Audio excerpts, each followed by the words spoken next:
नासिक के तपोवन क्षेत्र में वृक्ष की कटाई का मामला विवाद का रूप ले चुका है और उसे सांसद भवन तक पहुंचाने की बात कही जा रही है। स्थानीय पर्यावरण संगठन हरते कुकुम्भ ने कहा कि अगर यहाँ पेड़ों की कटाई की जाती है तो यह गलत होगा।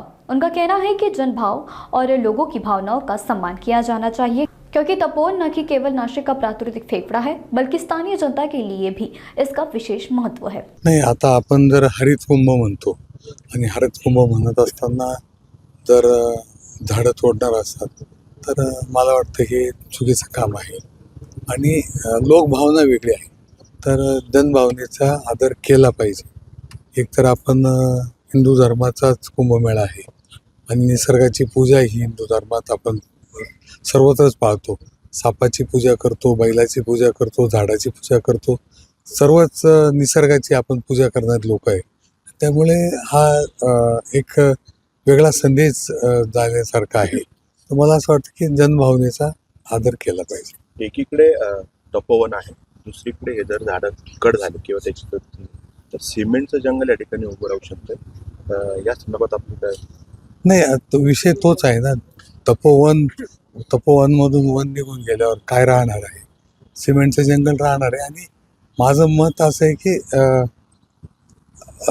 लोकांची भावना आपण आदर केला पाहिजे।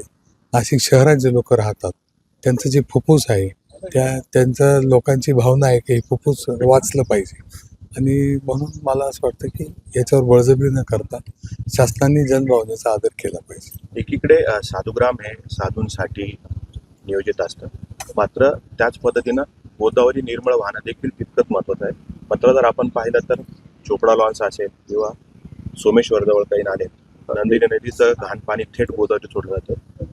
मुख्यमंत्र्यांनी STP प्लांटचं भूमिपूजन जरी केलं असेल तरी ते याच्यापेक्षा ते तात्काळ अंमलबजावणी करावी असं नाशिककरांचं मत आहे। तुमची भूमिका? मी पहिल्या दिवसापासूनच लोकसभेतही तो विषय मांडलेला आहे की STP प्लांट जास्त महत्त्वाचे आहेत। त्याच्यातून जे गोदावरी नदीत प्रदूषण होतं ते प्रदूषण थांबलं पाहिजे आणि त्यासाठी आता जरी किती झालं तरी मला वाटतं की ते पूर्ण होईल असं वाटत नाही।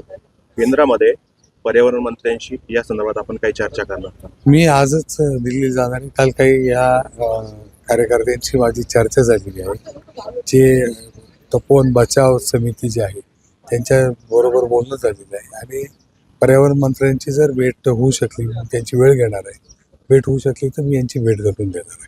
अजित पवारांनी देखील या ठिकाणी ह्या झाडांची कत्तल होणे यासाठी पॉझिटिव्ह निर्णय घेण्याचं आवाहन मुख्यमंत्र्यांनी केलं। काय वाटतं, महायुतीतच हे काही होऊ शकतं? नाही, आता तो विषय त्यांचा आहे, आपला विषय नाही आहे, परंतु नाशिककरांची जी भावना आहे ती महत्त्वाची आहे।